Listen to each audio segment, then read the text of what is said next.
ಕಲ್ಯಾಣಿ, ಪ್ರಭು ಮನೆಯಲ್ಲಿ ನಡೆದ ವಿಷಯ ನಿನಗೆ ಹೇಗೆ ಗೊತ್ತಾಯಿತು? ಹೀಗೆ ಅಕ್ಕಪಕ್ಕದ ಮನೆಯವ್ರು ಮಾತಾಡಿದ್ದು ನನ್ನ ಕಿವಿಗೆ ಬಿತ್ತು. ಅದಲ್ಲದೆ ಇವಾಗ ಎಲ್ಲ ಕಡೆ ಬರೀ ಅದೇ ವಿಷಯ.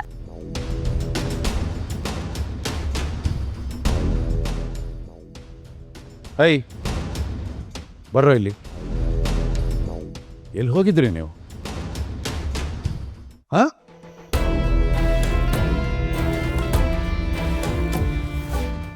ಮಾನ ಮರ್ಯಾದೆ ಇದೇನ್ರು ನಿಮಗೆ? ನೀವು ಸಂಸಾರಸ್ಥರ ಮಕ್ಕಳ ಗೂಂಡಾಗಳ. ಮೈ ಮೇಲೆ ಬುದ್ಧಿ ಮೇಲೆ ಕಂಟ್ರೋಲ್ ಇಲ್ಲದೆ ಕಣ್ಣು ಕಡೆ ಗೂಂಡಾಗಿರಿ ಮಾಡ್ತಾ ಇದ್ದೀರಾ.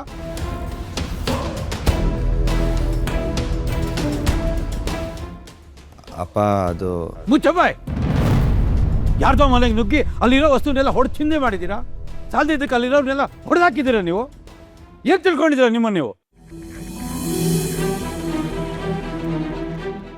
ಇಷ್ಟು ದಿನ ಇವನೊಬ್ಬ ಮಾಡ್ತಿದ್ದ ಮಾನ ಮರ್ಯಾದೆ ಇಲ್ಲದೆ. ಈಗ ಜೊತೆಲಿ ಅವ್ರನ್ನ ಕರ್ಕೊಂಡು ಏಯ್ ಹೊಟ್ಟೆಗೇನೋ ತಿಂತೀಯ ನೀನು? ಹೋಗ್ಬೇಕಾದ ಪರಿಸ್ಥಿತಿ ಬಂದಿತ್ತು, ಅದಕ್ಕೆ ಹೋದ್ವಿ ಅಪ್ಪ. ಅಪ್ಪ ನಾವಾಗಿ ಹೋಗಿದ್ದಪ್ಪ, ಕೃಷ್ಣ ಏನು ಬಲವಂತ ಮಾಡಲಿಲ್ಲ. ನೀವಿಬ್ಬರು ಮಾತಾಡಬೇಡಿ, ಸುಮ್ಮನೆ ನಿಂತ್ಕೊಳ್ಬೇಕು. ನೀನು ಏನು ಅನ್ಕೊಂಡಿದ್ಯೋ? ದೊಡ್ಡ ಹೀರೋನಾ? ಅವ್ನ ಮನೆಗಳಿಗೆ ಹೊಡೆದು ಬಿಟ್ರೆ ನೀನು ದೊಡ್ಡ ದಾದ ಅನ್ಕೊಂಡ್ಬಿಡ್ತೀಯ ನೀನು?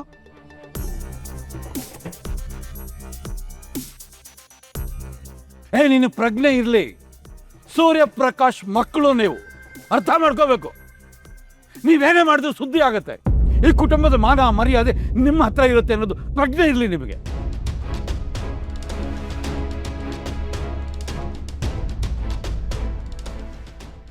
ಅವನು ಕಚ್ಚಡ ಕಣೋ, ಕಚ್ಚಡ.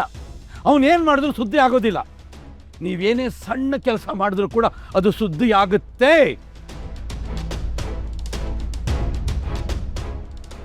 ಅಣ್ಣ ಒಂದು ನಿಮಿಷ. ಯಶೋ, ಅಣ್ಣ ಒಂದು ನಿಮಿಷ ಕೇಳಿಸ್ಕೊ. ನೀನು ಯಾಕೆ ಕೃಷ್ಣನ್ ಮೇಲೆ ಹಾರಾಡ್ತಾ ಇದೆಯಾ? ಅವರೇ ಒಪ್ಕೋತಾ ಇದ್ದಾರೆ ತಾನೆ ನಮ್ಮ ಇಂಟ್ರೆಸ್ಟಿಂದ ನಾವು ಹೋಗಿದ್ದೀವಿ ಅಂತ. ಬರೀ ಕೃಷ್ಣನ್ ಮಾತ್ರ ನೀನು ಯಾಕೆ ಬೈತಾ ಇದೀಯಾ?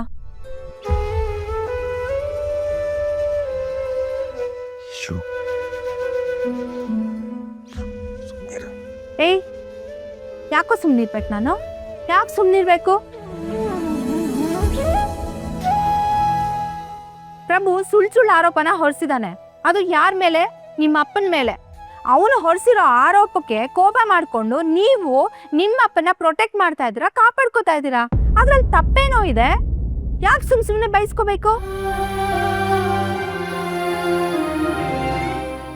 ಯಶೋ, ಏನು ಮಾತಾಡ್ತಾ ಇದೀಯಾ? ಕಾಪಾಡ್ಕೊಳ್ಳೋದಕ್ಕೆ ಬೇರೆ ಮಾರ್ಗಗಳಿದೆ. ಈ ಮಾರ್ಗನ ಆಯ್ಕೆ ಮಾಡ್ಕೋತಾರ? ಅಣ್ಣ, ಯಾರ್ಯಾರಿಗೆ ಯಾವ್ಯಾವ ಭಾಷೆನಲ್ಲಿ ಹೇಳಬೇಕು ಅದೇ ಭಾಷೆಲೇ ಹೇಳಬೇಕು, ಇಲ್ಲ ಅಂದ್ರೆ ಅರ್ಥ ಆಗಲ್ಲ. ಹಾಗಂತ ಕಡ್ಡೋರ್ ಮನೆಗೆ ನುಗ್ಗಿ ಗೂಂಡಾಗಿರಿ ಮಾಡಿದ್ರೆ ಈ ವಂಶದ ಮಾನ ಮರ್ಯಾದೆ ಏನಾಗಬೇಕು? ಅಣ್ಣ ಒಂದು ನಿಮಿಷ, ಗೂಂಡಾಗಿರಿ ಅಂತೆಲ್ಲ ಮಾತಾಡ್ಬೇಡ ಅಣ್ಣ. ನೀನು ಅಪ್ಪಂಗೋಸ್ಕರ ಹೋರಾಟ ಮಾಡಿದ್ದು ಅಂತ ಹೇಳು, ಒಪ್ಕೋತೀನಿ. ಮರ್ಯಾದೆ ಬಗ್ಗೆ ಭಯ ಇದ್ರೆ ಇವ್ನು ಮಾಡಿರೋ ಕೆಲ್ಸಕ್ಕೆ ಜನ ಬೇಷ್ ಅಂತಾರೆ. ಯಶೋ ಅಣ್ಣ ಪ್ಲೀಸ್ ಒಂದು ನಿಮಿಷ. ಅಣ್ಣ ಒಂದು ವಿಷಯ ನೀನು ಯೋಚನೆ ಮಾಡು. ಇವನು ನಮ್ಮ ಕುಟುಂಬಕ್ಕೋಸ್ಕರ, ನಮ್ಮ ಸಂಸಾರಕ್ಕೋಸ್ಕರ ಹೋರಾಟ ಮಾಡ್ತಾನೆ ಬಿಟ್ರೆ ಬೇರೆ ಸಂಸಾರದ ವಿಷಯಕ್ಕೆ ಹೋಗ್ತಾ ಇದ್ದಾನ ಅಣ್ಣ? ಇಲ್ಲ ತಾನೆ? ಅಥವಾ ಅವನ ಸ್ವಾರ್ಥಕ್ಕೋಸ್ಕರ ಏನಾದ್ರು ಮಾಡ್ಕೋತಾ ಇದ್ದಾನ? ಇಲ್ಲ ತಾನೆ?